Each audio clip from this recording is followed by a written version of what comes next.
Ya, pemirsa, setelah mengamati perdagangan saham di Bursa Efek Indonesia, kita akan menuju Jakarta Futures Exchange untuk mencermati perdagangan komoditas.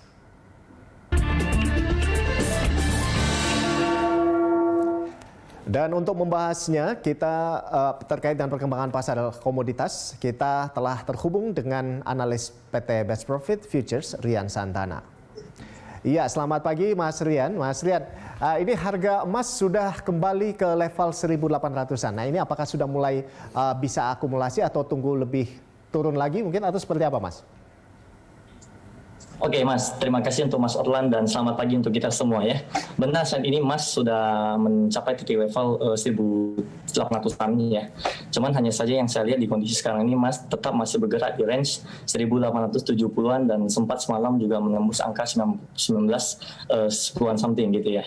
Nah, saya rasa Mas masih di saat sekarang ini masih tetap dalam kondisi stagnan.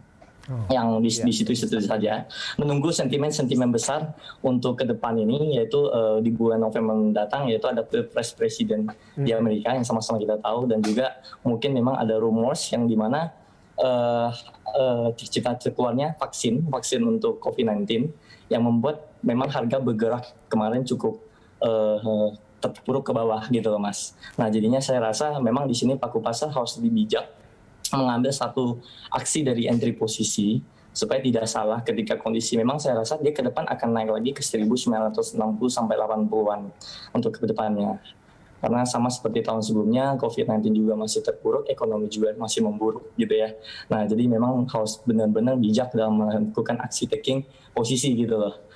Menunggu dari kondisi kenaikan, dia mungkin akan turun dulu hingga nanti berita besar di bulan November mendatang. Gitu loh Mas. Baik. Begitu Mas Orlan.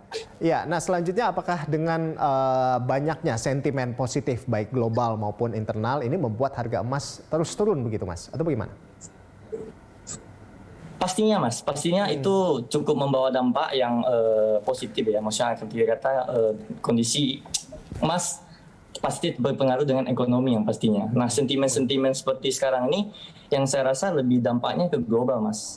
Kenapa? Karena yang sama-sama kita tahu kondisi sekarang ini memang ada rumor bahwasanya vaksin yang keluar itu memang sementara ini memang belum ke seluruh negara, tapi memang hal itu cukup memberikan harapan untuk semua masyarakat di negara di dunia gitu ya. Mereka menganggap bahwasanya dengan kondisi vaksin ini nanti ekonomi akan kembali terpulihkan pastinya.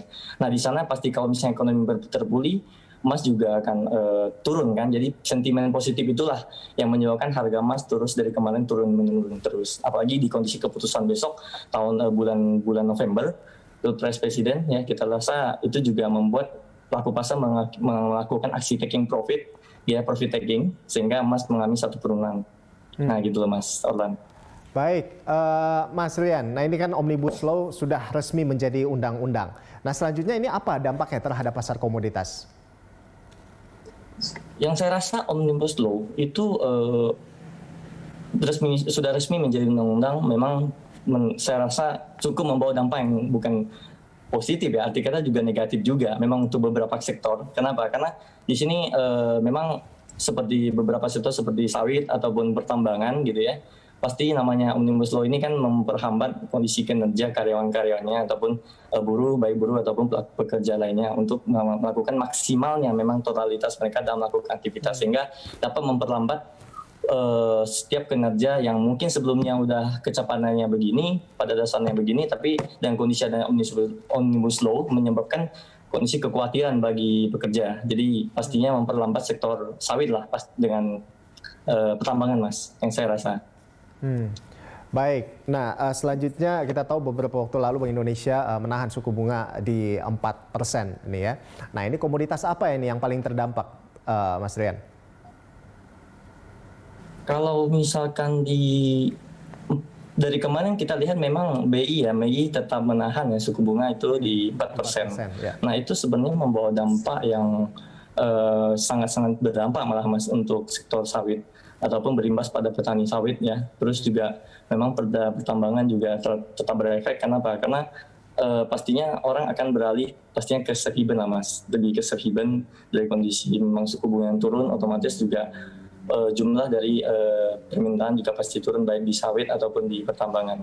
Hanya saja yang mungkin saya rasa di kondisi 4% ini dampak komoditas itu juga ada yang positif, yaitu salah satunya di emas gitu ya, karena emas ini kan merupakan sama-sama kita tahu merupakan aset tetap ataupun safe haven di seluruh negara gitu loh. Jadi memang permintaan untuk emas saya rasa dengan ke depan dengan penurunan ataupun penjagaan 4% ini di Asia sendiri akan tetap mengalami satu kenaikan gitu loh Mas, untuk di emasnya. Baik. Nah, Mas Rian, ini Pilpres Amerika Serikat pada November mendatang, udah dekat ya. Ini sebesar apa ya? Seberapa besar gitu pengaruhnya terhadap harga komoditas? Pilpres Amerika untuk tahun 2020 ya, sebenarnya Trump kembali lagi mendapatkan satu saingan yang berat ya. Sama-sama kita tahu di tahun 2016 Trump juga udah mendapatkan satu saing, yaitu Hillary yang tahun 2016. Cuman kan saya rasa Trump ini sifatnya kan lebih wild ya Mas ya, lebih wild, terus juga lebih spekulasi dampaknya mungkin terhadap negara-negara lain gitu ya. Otomatis orang akan begitu sangat khawatir apabila mengambil investasi-investasi yang lebih beresiko seperti saham ataupun apa. Lebih cenderung mereka akan lebih pandai memilih ataupun lebih bijak lah memilih untuk safe haven lah untuk kedepannya. Kenapa? Karena tahun 2016 sama seperti yang kita tahu, Mas, Trump terpilih menjadi presiden Amerika, yaitu cukup membuat orang jadi khawatir dengan ekonomi gitu loh. Jadi menurut saya, prediksi saya ke depan, kalau misalkan ternyata Trump terpilih lagi gitu ya sebagai presiden Amerika gitu ya, maka Trump tetap akan menjalankan sistemnya yang udah dijalankan selama 4 tahun ini. Nah, emas tetap akan menembus bahkan di atas resisten dari tahun ini, yaitu 2072 gitu loh. Nah, kalau misalkan Joe Biden terpilih, jika Joe Biden terpilih, maka emas mungkin akan kembali stabil. Kenapa? Karena sama-sama kita tahu Joe Biden merupakan wakil dari Obama ya, Bapak Obama yang sebelumnya gitu loh. Mungkin akan kembali stabil kalau misalnya untuk kondisi komoditas emas, Mas. Gitu. Baik. Ya baik, terima kasih Mas Rian atas informasinya dan selamat beraktivitas kembali. Dan pemirsa, demikian tadi analis PT Best Profit Futures Rian Santana.